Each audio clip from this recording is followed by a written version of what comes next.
পানি আটকা গেছে।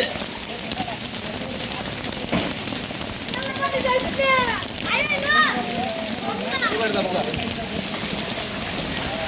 ড্রেনটার লাগিয়া খুব সমস্যা হয়ে যাচ্ছে।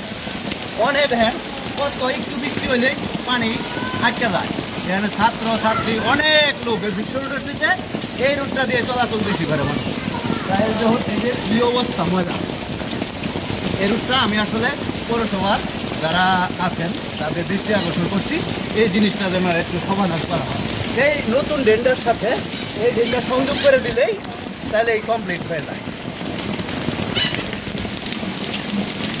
তাই জানতে হারা একটু বসাও ধ্যান একটু চলে আমরা মরবে কোনো একটু ভাব করো আমি একটু ছবি তুলে হ্যাঁ গান্ধা তোমার খালি গা তুমি ধরো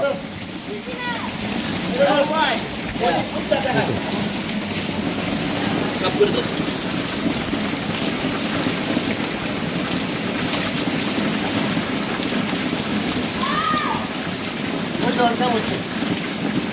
আবারও তো এই সাইডটা একটু দেখুন কত পানি।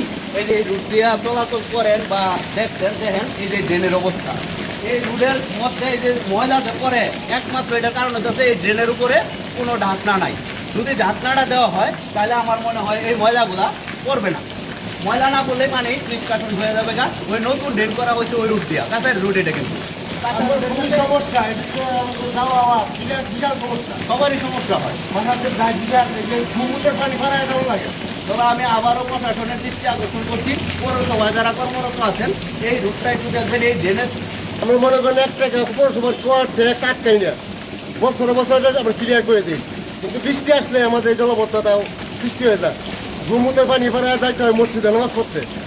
এখন আমরা এদের পুরো হাত চাইতে ছাত্রের মাধ্যমে প্রশাসনকে একটু জানান যাতে আমরা একটু আরামে চলতে পারি।